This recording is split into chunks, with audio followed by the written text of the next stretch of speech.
Hello అందరికీ welcome back to our channel. మురుకులను జంతికలను చాలా ఈజీగా ఇంట్లోనే ప్రిపేర్ చేసుకోవచ్చండి. ఇవి కరకరలాడేలాగా ఎంత తిన్నా కూడా గ్యాస్ ఫామ్ అయితే ఎక్కువగా కాదండి. వీటినైతే నూనె ఎక్కువ పీల్చకుండా ప్రిపేర్ చేసుకోవచ్చు ఇంట్లోనే.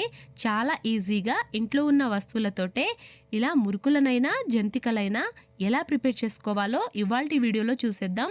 ఇవి చాలా బాగుంటాయండి. స్నాక్స్లోకైనా ప్రిపేర్ చేసేయచ్చు, లేకుంటే ఎలాంటి ఫెస్టివల్ అయినా ఇంట్లో ఈజీగా ప్రిపేర్ చేసుకోవచ్చు. ఫస్ట్ అయితే పుట్నాలని 1 కప్పు తీసుకోవాలి. ఈ రకంగా ఒక ప్యాన్లో తీసుకొని వీటినైతే ఇలా ఫ్రై చేసుకోవాలండి. ఇవి ఎక్కువగా మాడకుండా కొంచెం ఇలా లైట్గా ఫ్రై అయిన తర్వాత గ్యాస్ని అయితే ఆఫ్ చేసుకోవాలి.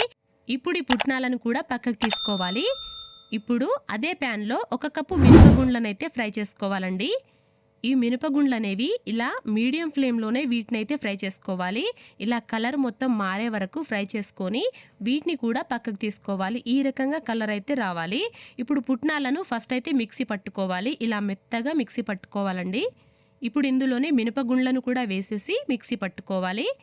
రెండిటిని ఇలా మెత్తగా మిక్సీ పట్టేసి జల్లించుకోవాలండి. అందులో పెద్ద పెద్దగా ఉన్న ఉప్మా అనేది బయటకు వచ్చేస్తుంది. ఈ రకంగా పిండిని ప్రిపేర్ చేసుకొని ఇందులోనే 6 కప్పుల దాకా బియ్య పిండిని అయితే వేసుకోవాలండి. నేను చూపిస్తున్న విధంగా ఈ క్వాంటిటీతో చేసుకోండి, చాలా బాగుంటాయి. 6 కప్పుల దాకా బియ్య పిండిని ఇలా వేసుకోవాలి. అందులోనే నేను ముందుగానే పిండిని పట్టించుకొని ఉంచుకున్నానండి. ఇలా వేసిన తర్వాత ఇందులో 2 టేబుల్ స్పూన్ దాకా వాము వేసుకోవాలి, 2 టేబుల్ స్పూన్ జీలకర్ర, 2 టేబుల్ స్పూన్ దాకా నువ్వులను వేసుకోవాలి, 3 టేబుల్ స్పూన్ దాకా కారం వేసుకోవాలి. మీకు నచ్చితే ఎంతైనా వేసుకోవచ్చు. ఇందులోనే పసుపు, కొద్దిగా ఉప్పు సరిపడా వేసుకోవాలండి. వీటినైతే మొత్తం కలిపేసుకోవాలి ఈ పిండిని. ఇప్పుడు ఇందులోనే బటర్ని అయితే వేడి చేసుకోవాలి. బటర్ అంటే వెన్న అండి. కొద్దిగా కాచేసి ఇలా వేసుకోవాలి. చాలా టేస్ట్ చాలా బాగుంటాయి.